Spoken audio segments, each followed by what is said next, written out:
This podcast is a member of the Red 5 Network. For more Red 5 Network podcasts and content creators, visit bio.link/red5.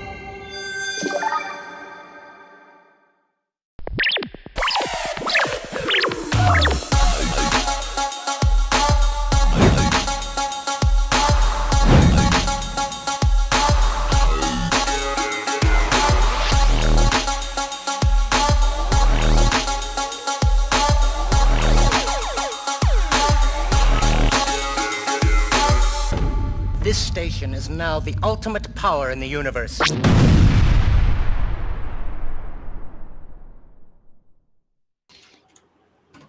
What is up, comic nerds? What's up, Dingus Den? You know what? I'm glad to be here. I'm glad today is here. You know what? Yesterday sucked because I know, right? What a segue there. There's a massive heat wave going on. Yeah. And yesterday was what they called the peak of it. Certainly still doesn't feel that way, as it's still hot as balls out right now. But yesterday, though, during what they claim is the peak, my AC gave out. So was barely in my room at all yesterday because, as you can tell here, that's a giant window as I live on the top story. And so AC going out in this room did not mix at all yesterday. Not good for the Dingus Den. No. Oh, man. Yeah. It's a terrible time to give out, but that's what I'll do. Yeah. Looks like it's cooling off a little bit here and there. It still feels hot, like you said, but yeah, we'll hopefully get some relief in the next couple of weeks. But other than that, how you doing? I'm doing great other than that. Excellent. Yeah. But we want to start off on a good note. Yesterday sucked. Let's move past that now.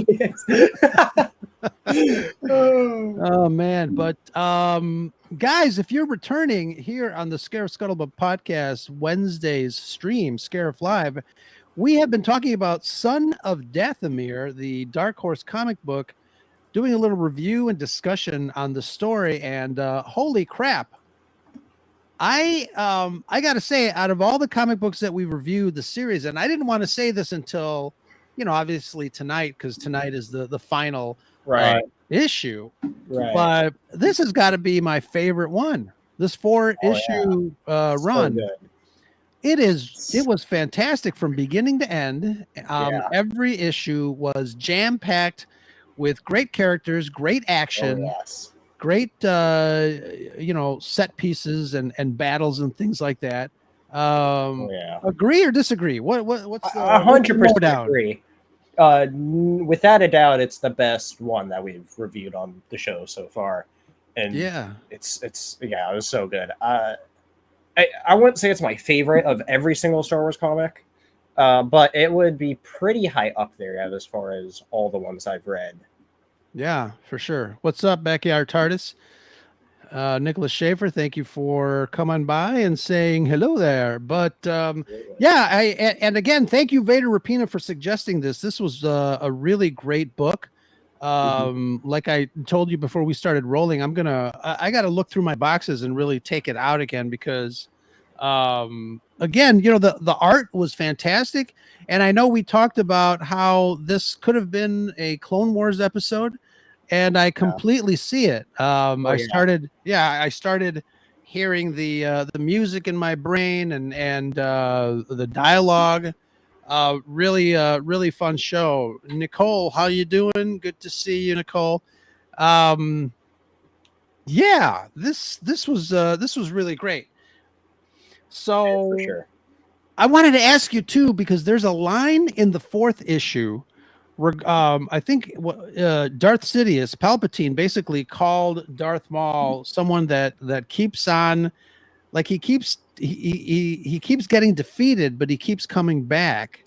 And I wanted to ask you what your thoughts are on that line specifically, because it does seem like he just doesn't give up. And I know that's a little. It's almost meta, like tongue in cheek, because, obviously, he battled Obi-Wan in episode 1, and we thought that was the end of him. And then all of a sudden, George Lucas kind of wanted him back for Clone Wars. and he somehow he returned. We know the story there. We hope you know the story there. If not, go check it out. But he does keep coming back and popping back up. I know, his character is a fan favorite, voiced by Sam Witwer. And what are your thoughts on Darth Maul's character just being used and brought back every so often? Obviously, we conclude the story, but it has been a fantastic story. What are your thoughts on his character in this particular story? I mean, this story he's great. It's such a vital, I think, story to his character overall. If you're a fan of the Clone Wars, as it fills in, I feel like a very important gap for his character, especially when from where we begin to where we then see Darth Maul after this story arc with the big final season of Clone Wars, and what a huge story that is. And so, yeah, no, I think it's such a great story to have Darth Maul come back, and it's a vital just puzzle piece that I think was missing for any Clone Wars fan that hasn't. Yeah, absolutely. And it feels like they pulled out all the stops. There's a lot of great characters here, returning characters from the film and from the animated shows. You've got obviously Darth Sidious. You've got Mother Talzin, which in this episode she really she came back in a big way. It was great. Yeah. And obviously Darth Maul, you've got Count Dooku, you've got General Grievous. Like I said, I mean, there is so much action in not just this final scene, this final issue, but throughout from the get-go. I was very surprised at how much action they kind of jam-packed in each issue. Oh yeah. And we'll go through it. What were your thoughts on all the action throughout the series? Fantastic action, as you said earlier with the art. The art's great, really making you feel like you're living a Clone Wars episode. Yeah, a thought I was just having a moment ago as well is that I feel like this is one of the few, not just Star Wars comics, but as far as everything published for Star Wars, I would say this is probably like an essential read, as it is. Like there's a lot of good Star Wars stories that you could say are really good, but are they really necessarily essential to the grand scheme of what happens in the universe, right? Sure. Yeah. Like, for example, one of the best ever Star Wars novels, at least in my opinion, is Lost Stars by Claudia Gray. Okay. That's a great story, but it's also just, runs across the sideline, it doesn't really add into too much like universe breaking, right? Like, you need to read this, even though it's a great story. Versus this one, though, adds a lot of context to what's really important near the end of Clone Wars, especially if you're somebody that's watched all of Clone Wars. I think it's a story that if you delve that deep into Star Wars, you should also check this out, as this was a huge story that should have been on screen, reads like a story that should have been on screen. But at least at the end of the day, as I've also said on previous episodes, at least we got the story, which I'm also very thankful that we still got to see the story, at least in another medium. Yeah, it's a great story. I was very surprised at how well it was written. I told you at the beginning of, I don't know which series you were talking about, I hate when comic books kind of repeat lines from the movies, almost like nudge nudge, wink wink, remember when Darth Vader said this? And this doesn't do it. This series kind of sticks with the originality of the story, the character motivations, and I really enjoy that.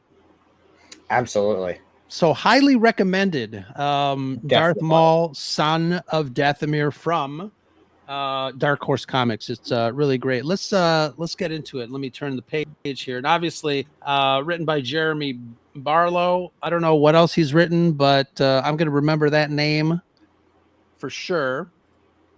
So it's interesting. We get to see obviously a little of Darth Maul's his scheming. Obviously, he has teamed up with all the crime syndicates to get his mission going forward. Right. What are your thoughts on his team up with Black Sun and the Pikes, and then obviously the Mandalorians too, in his efforts to capture and almost team up. I guess last issue he teamed up with Dooku a little bit, but Dooku is back in chains. Right. Yeah, I always find it interesting of having Maul be this ultimate crime lord of a sense.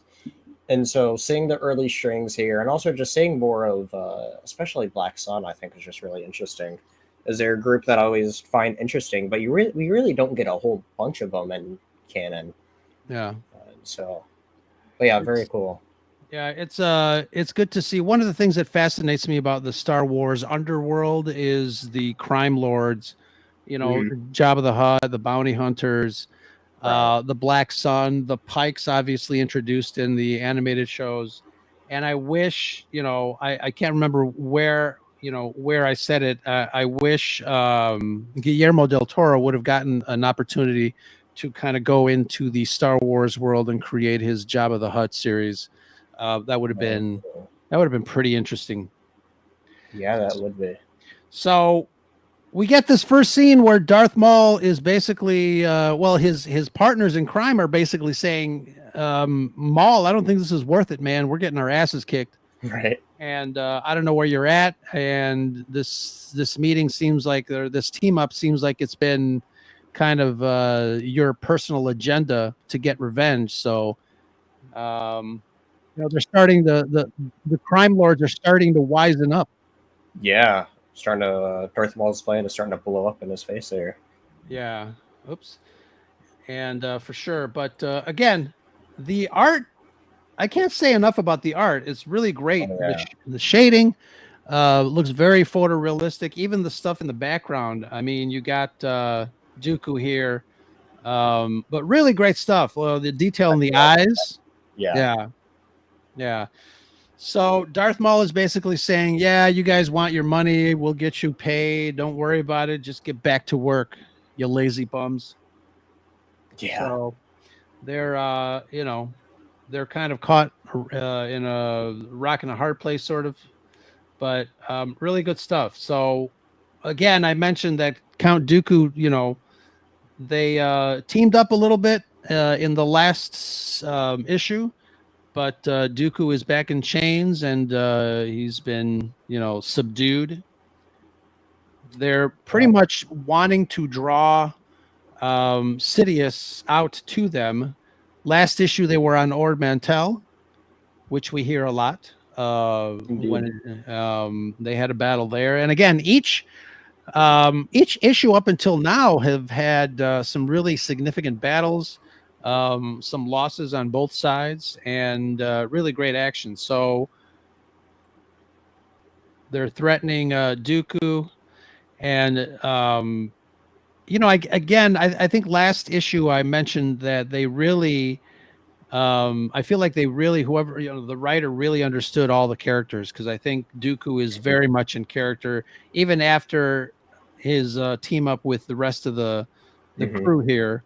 He's basically, look at this line. I look forward to watching all of this come crashing down around you. He kind of realizes what kind of deficiency Maul and his crew have. Right. And, it seems like he knows something that Darth Maul doesn't. Really good stuff. So we get the scene where they return to Dathomir finally, and he is greeted. He basically comes down the ramp and says, "Hey, brothers." I like this guy's name, Brother Viscous. Right. That's funny. Fun name to say. Yeah. But talking about the preparations, and I brought a reward. Captured Sith Lord here, and again, I like the look of these other brothers of Dathomir with the horns and different lengths and stuff like that, placed in different spots. Mm-hmm. Good stuff. I definitely always like seeing more of their culture explored. Right. But they're taking Dooku to Mother Talzin, At least, maybe the spirit of her. They've been trying to revive her, trying to get her back. So they go to this altar on Dathomir, and finally we get a glimpse of her life force returning. And again, the artwork is pretty fabulous here. You can really tell the kinetic energy of. Again, I really wish that they would have made this into an animated show because, again, the artwork really shines. The visuals would have been so good. Yeah. Yeah. So Mother Talzin basically starts to reveal herself. Maul says something, and she says, "My son is right, Count. It is time to eliminate everything that gives Sidious power, beginning with you." And remind me, Dooku gets controlled by Mother Talzin in that frame, right? Yeah. Yeah. Gets possessed. Right. One of the things that I really like about this series is that we get not only cameos from familiar characters, but they are really entrenched in the story. Yeah, You've got General Grievous here, who, at first I thought, oh, he's just going to pop in every so often, but he really has been in every battle here, just kind of, pulling his weight. Yeah. I absolutely agree. It's one of the reasons why I really like Clone Wars, you having all those characters all together and they're all having their big part of the story, and this is just exactly like that. Mm-hmm. It's just a different side of it. There's only one issue where we saw what the viewers would consider as good guys. Right. The rest of these, such as this issue, is just more of what the first two is about, of bad guys and badder guys, depending on how you look at the sides. Mm-hmm. And speaking of that, I think the Darth Maul series is going to be something like that. Yeah. Not bad guys versus good guys, bad guys versus worst guys. Yeah. As said by Sam Witwer. So that'll be interesting. Can't wait. So I'm going to ask you, because I don't remember, we get a little bit of Star Trek technology here. The Sith starfighter gets cloaked, just like a bird of prey from the Delta Quadrant. Have we ever seen that in Star Wars? This type of cloaking technology? I feel like surely we have, but I can't think of a place we've seen it though. Yeah. At least not right off the top of my head. But I feel like that surely it's not though. I'd be genuinely very surprised if it was. Yeah. We'll have to ask the Googles. Yeah. Yeah. But again, we get, and I kind of like the pacing too. They cut back and forth to where all the action is. So we're back with Maul, the essence of Mother Talzin, and Count Dooku after he gets a little fried. Right. So he's not doing well. No. Getting their way over Dooku. Yeah. Again, I like this guy with his horn in the front there. So Dooku is a little shaken up. You've got the essence of Mother Talzin kind of still penetrating him. Mm-hmm. And we'll see what happens here. So he says, as a Sith, you understand deception. Witches don't die so easily. And he's still going through some sort of weird metamorphosis. It seems like Mother Talzin is getting some sort of energy. I think Nick just corrected me. Klingons and Romulans are in the Alpha Quadrant, not the Delta Quadrant. I stand corrected, but you know what I mean. Thank you for that, sir. So yeah, it seems like Mother Talzin is getting energy, some sort of rejuvenating energy from Count Dooku. He's being levitated every so often. And let's see, for her, a complete and permanent return to the physical realm requires great sacrifice. Mm-hmm. Through your blood, a new power will rise from the roots of Dathomir. And then I love this frame. Thoom. So I've ended up going down a little bit of a rabbit hole as the question got brought up about cloaking technology and Star Wars. Okay. And there's a lot more than you probably think initially. The first actual appearance that you get to see of it is the episode of Clone Wars called Cat and Mouse. Okay. But actually, the first ever mention of cloaking technology was in Empire Strikes Back. Yeah, I remember. And then it's funny because we don't know if it's almost like today's radar, where the radar gets scrambled and a ship doesn't actually become invisible in the real world. Yeah. Or if it's, because I remember Admiral Piet saying no ship that size has a cloaking device. Right. And We then don't Strikes Back. we barely see any appearances of it. Yeah. Mainly it's mentions. This is one of the few actual appearances of it. Yeah, that's cool. So, that's cool. A little bit of a interesting thing. Yeah, for sure. And again, this is another example of what I'm saying. It seems like they're not afraid to bring in some big big characters. Definitely. It just feels like something that belongs to be on screen when we're talking For about sure. all these big things. Because I think the big thing with a bunch of these, especially the canon era of comics and books, is they feel. I feel like they're kind of like scared, or I don't know if there's limitations or what there within the world, but like sometimes it feels like as if they just don't have that sense of a grand scale like this does. Yeah. It's always very micro focused somewhere. We don't get anything big, huge scale, huge significance in this, I feel like. Yeah, and you said it. I think they might be afraid of like screwing something up with canon or something within the timeline. Somebody will catch, something and say, "Wait a minute, he's not supposed to be here. He's on another mission." Yeah, I don't know what it is. I don't know. Interesting point there for sure. Yeah. So General Grievous comes back and he's got this badass line here: "Blood is about to spill. Yours." Right. I love it when comics have that, like what they do with Darth Maul here, of having characters and certain actions stick out from the panel they're on up to. Nice little overlap there. Yeah, for sure. Really cool. Yeah. And again, just these big characters here. You've got Sidious, showing up here. Basically, here's the line that I mentioned earlier. Maul says, "You're too late, General. Our plans are in motion and they can't be stopped." Sidious says, "No matter how many times you fail, you never learn this lesson, Maul. There is only one plan, one great design, which shall govern the universe, mine."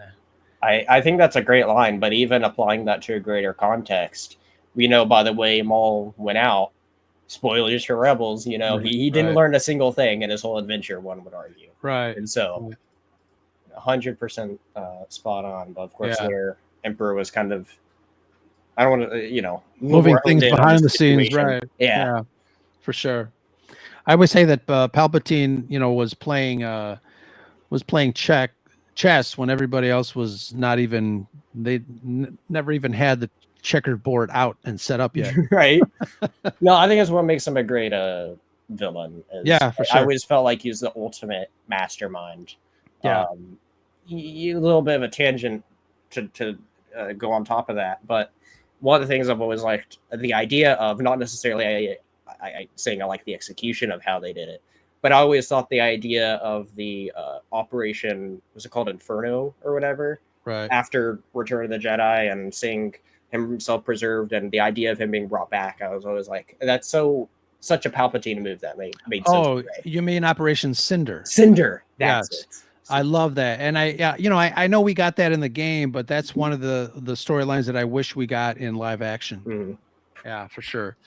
All right. Backyard TARDIS says, "That's why I thought High Republic was a good idea. If they put comics, books, and games in different era from animation and live action, they can go big without stepping on each other's toes." Yeah.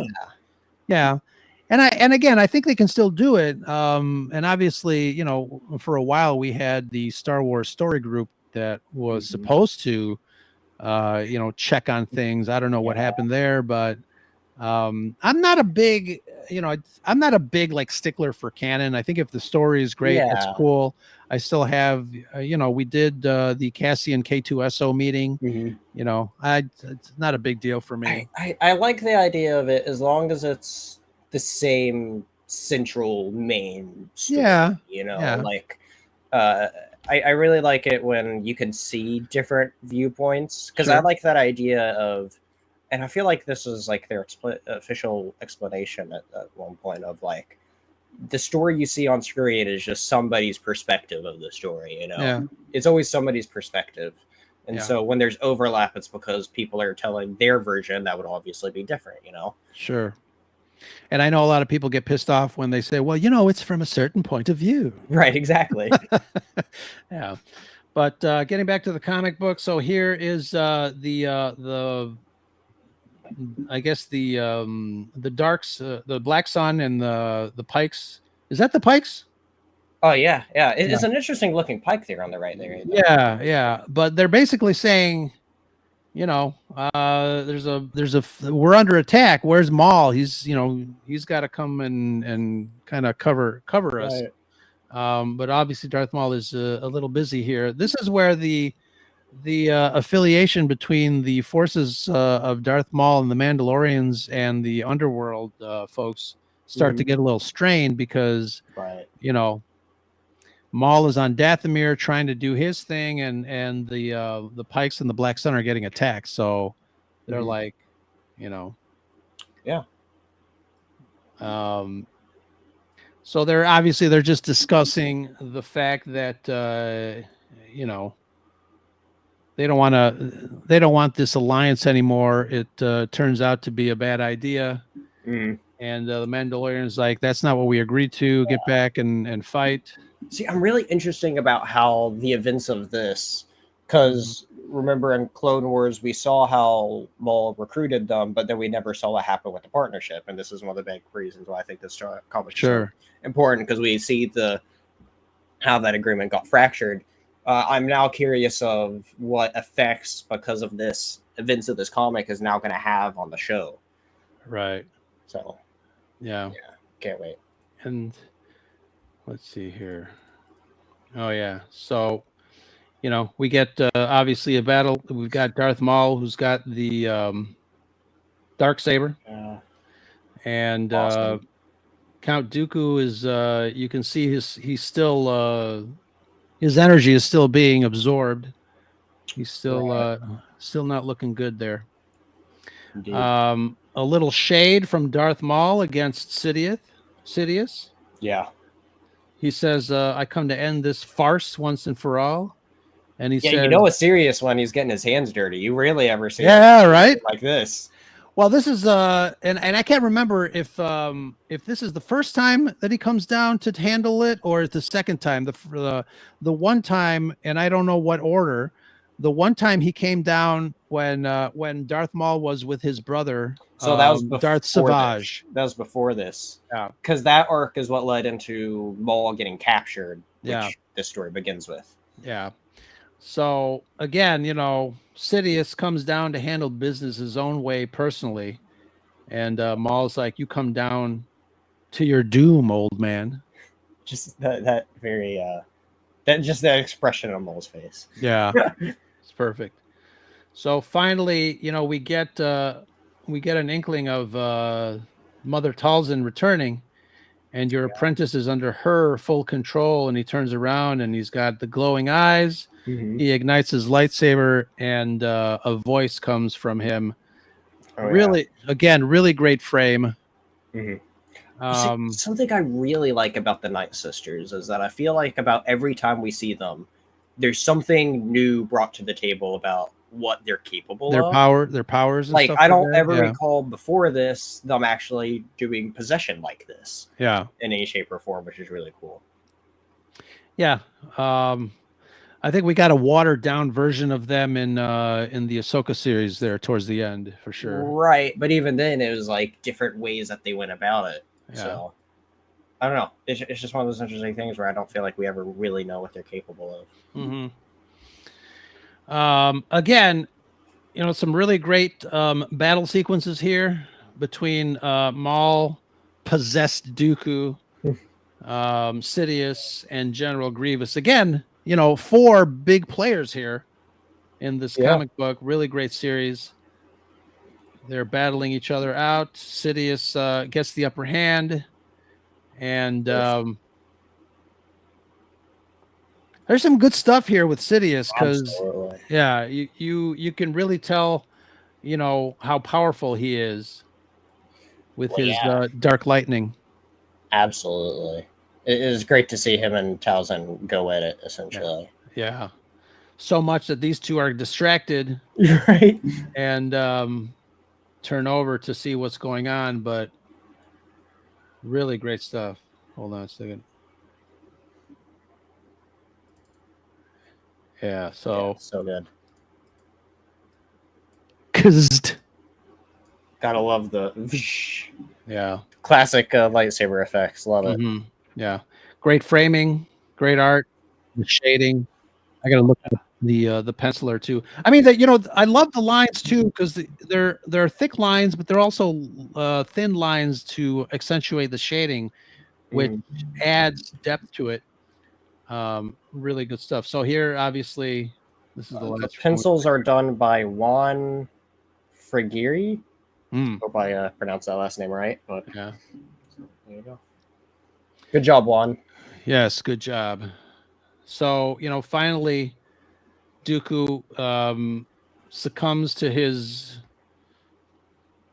injuries through Sidious, and I guess it seems like Mother Talzin might extract just a little more energy to do one last thing here before you switch. And again, great freaking frame here. Yeah. She returns in corporeal form, as they say.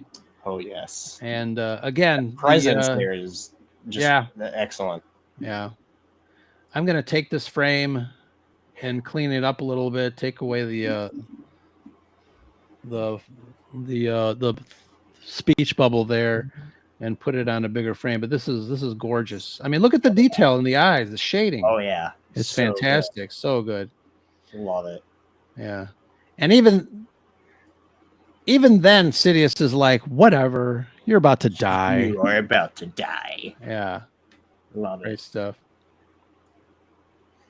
So let's see. Is she about to die? Oh, intermission first. And we'll be right back after these messages. So let's see what happens here. Palpatine, or not Palpatine, the Mandalorians. Yeah, right, it's them officially saying they're done. Yeah, they're getting their butts kicked. And then the Pikes are like, wait a minute, Black Sun has enough ships to defend themselves. We need to get defended. Right. Yeah. So, yeah. The separatist ships are coming in, and full armada coming. Yeah, I like these baby Death Stars. Those are really I don't recall seeing those. That's pretty cool looking. Yeah. I think I've seen them in. I don't know if it's the animation, but I have seen them in comic books before. So we are back. Darth Maul force pushes Grievous out the cave opening. Calls him mechanical trash. And now this is the battle to end all battles. Mother Talzin versus Sidious. Really great framing here. Yeah, for sure. And this is really where the two dark side force users really try and outdo one another. Oh yeah. Epic force lightning battle. Yeah, again, if we had a little John Williams music and a little Ben Burtt sound effects on this, that would have been pretty fantastic. Money. Yeah. So Count Dooku kind of gets up and starts to become aware of what's going on. He grabs his lightsaber through the Force. Yep. They're still battling. And here's something interesting, too, talking about new ways to demonstrate their powers. Darth Maul says, take my strength, and puts his hand on Mother Talzin's shoulders to try to obtain some additional strength, which really tells you, how powerful Sidious / Palpatine is. He's holding his own with Mother Talzin even after draining Dooku with from his powers. So Right. gives you an idea of how strong he is. Definitely. But just similar to Darth Maul loaning some power to Talzin, I think Dooku does the same thing with Sidious, and they're both using that dark energy.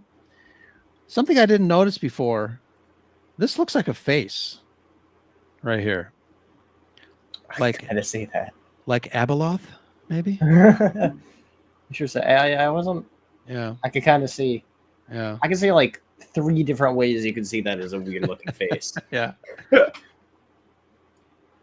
And it's cool. So General Grievous comes back to see what's going on here. Fight, mother, fight. Yeah. I mean, this is an battle. epic battle. This is a scene. Would have been so fantastic Yeah. as an animated show. So obviously, Whoosh. the Mandalorians are like, "What's going on? Let's get out of here." They see not only is Darth Maul, kind of battling things over here on his own, but the Mandalorians sense that the Armada is whipping their allies to the ground here. Yeah. And they're just basically saying, let's get out of here. Yeah. We're done. But oops, almost here. Wait, did we skip one? Let's go back here. All right, so Maul is still trying to give Mother Talzin some energy, and they're almost giving up. They're like, Sidious is too powerful. Let's get out of here. Let's escape together. And Mother Talzin's like, no, you go ahead. Just like Spaceballs. No, go ahead. You go. Don't worry about me. But again, it really shows you Sidious's power. And, you get, obviously there's a frame beforehand where General Grievous comes back up and wants to know what's going on, but he does contribute to the battle, and I think that's one of the cool things about this entire series is you get these characters that don't just stand around; they take action. Yeah, which is definitely good. Everybody has their big part to play. Yeah. So Mother Talzin basically pushes Darth Maul back into the ship. The Mandalorians are holding him back and saying, "Let's get out of here! Let's get out of here!" Maul's like, "No, let go of me." This is where it gets really kick ass. Yeah. And it almost seems like he is in kind of like Terminator mode. The force powers are not affecting him as much as the other characters. He just starts to kind of nonchalantly, walk towards Mother Talzin.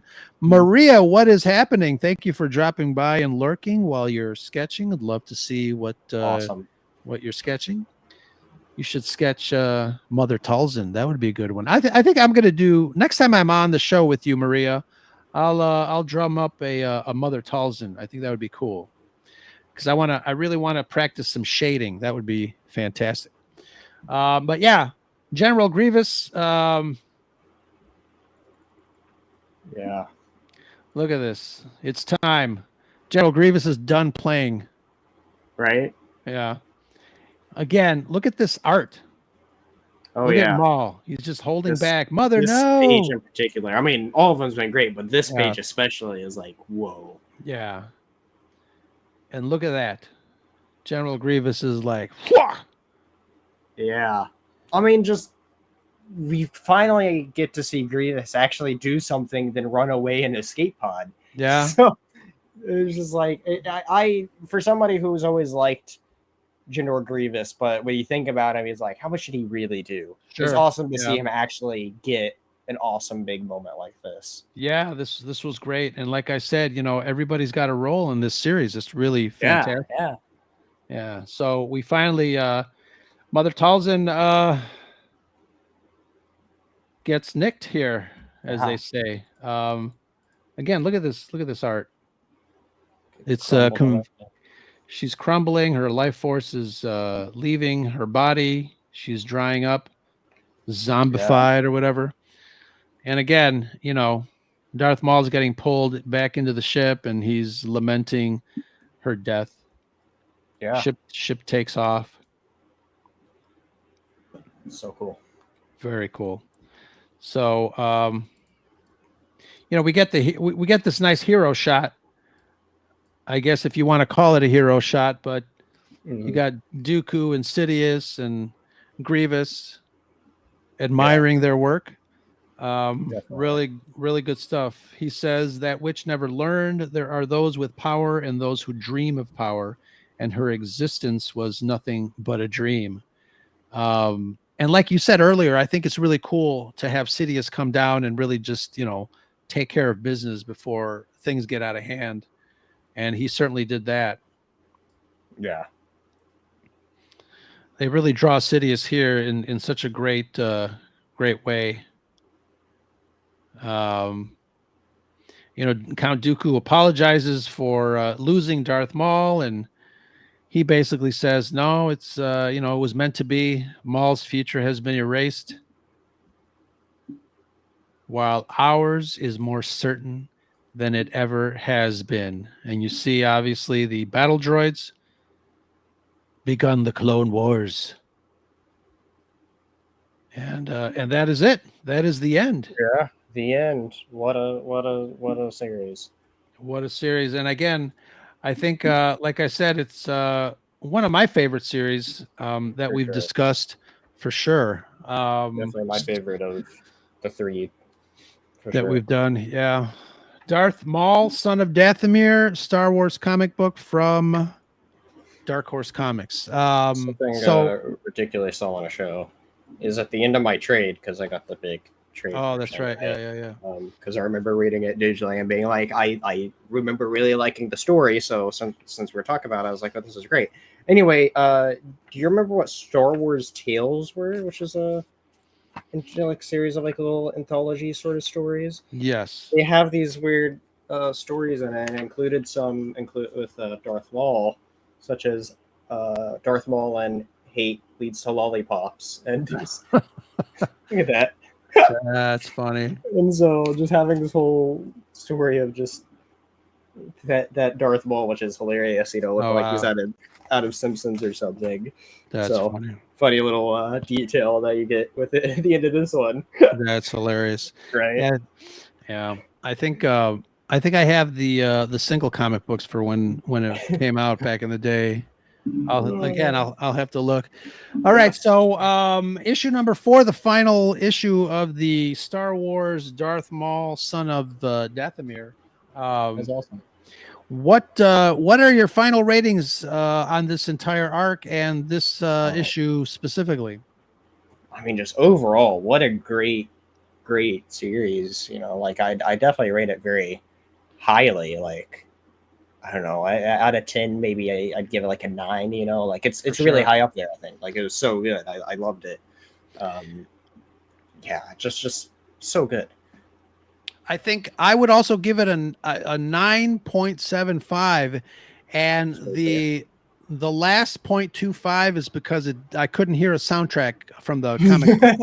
That's very fair. Yeah. I mean, out of just out of all the comic stories, it's such a great Star Wars comic. Definitely one of my absolute favorite Star Wars comics there is. As I mentioned earlier, it isn't scared to do big things. Mm-hmm. And so I loved what the story it told, and I think it contributes a lot, and so good. Yeah, absolutely. Yeah, I loved it. It was definitely my favorite out of all that we've reviewed, and I think it's my favorite because consistently it was really, really, really good. Each episode, each season, each issue was really fantastic. Action-packed, sure. great characters, great action. 100%. Yeah, so really, and the art was fantastic. I know the Dark Visions comic, that series. We sometimes we had a little bit of the questionable art that was different because it was different artists, but this one really was consistent from issue 1 all the way to the end, issue 4. So very highly recommended. If you see that at your local comic book store, I would highly recommend that you pick it up because it's really great.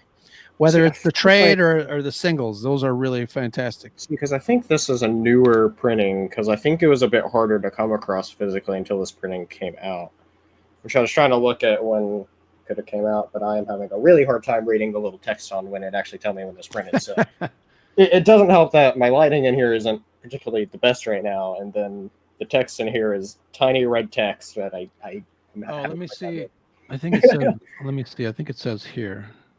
But 2014. That's when it originally came out. This printing specifically came out in 2004, so last year for this specifically. So cool. Yeah. Excellent. All right.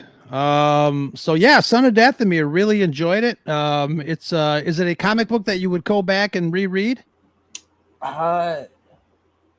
Probably. Just say yes. Just say yes. Yes. Yeah, absolutely. Absolutely would. I mean, yeah, I just reread it for this show, and I would definitely go back and reread it again sometime. Yeah. Give it a couple of years. And something that helps with something like this is when it's 4 issues, they're also fast paced. I could easily just pick it up and be done just over half an hour or something, because it goes by so quick, and just, great way to experience like a great quick Star Wars story, I think. Sure. Yeah, absolutely. Yeah, loved it. Like I said, very very easy to read, very easy to absorb. Wonderful, wonderful stuff. Excellent. Son of Dathomir, thank you very much to folks in the chat that hung out with us tonight while we did a little comic review. And again, thank you big time to Vader Rapina for suggesting that. Really enjoyed that. It was my favorite. So Vader, thank you so much. So where can people find you to say hello there, Spencer? Go find me on the Dingus Den YouTube, where I love to talk about comics and stuff over there. Specifically this Sunday, I'm going to be talking about one of my favorite ever comic series, which is the Infinity Gauntlet. And so very special comic for me. I absolutely love it. And so be sure to tune into the Comic Den this Sunday at 9 p.m. Eastern, where we will be talking about the Infinity Gauntlet. Can't wait. Very nice, very nice. And what's coming up with us on Friday night? If you guys are into just some kind of relaxing, chilled music, I put together another collection, Club Scarif version 2, volume 2. And if you want to have us on in the background while you're doing other things, having a nice drink, relaxing at night, check out our Friday night trance stream. Trance, not trans. Got to be careful with that word. Yes, but check it out and turn up the volume or put on some headphones and grab an adult beverage if you are so inclined. But yeah, Friday night trance stream. Check it out, Club Scarif Volume 2. Thank you so much. And that is it. Love it, everyone. Thank you, everybody in the chat. Nicole, we had Backyard TARDIS, Unlucky Lore Maria. We had, let's see, I got to scroll back up there. RJ, thank you so much for joining us. And yeah, if anybody has any other suggestions, we are going to take a little break from comic reviews. But if anybody has any suggestions, let us know, and we'll put it in the queue. Excellent. Absolutely. Yeah, these comic reviews are excellent. I definitely want to do more. Absolutely. Sure. All right, guys. Thank you so much. That's Spencer. This is Ro. Until next time, remember to grab your sunscreen and your blaster, because it's always sunny on Scarif, and that is the Scuttlebutt. Talk to you folks later.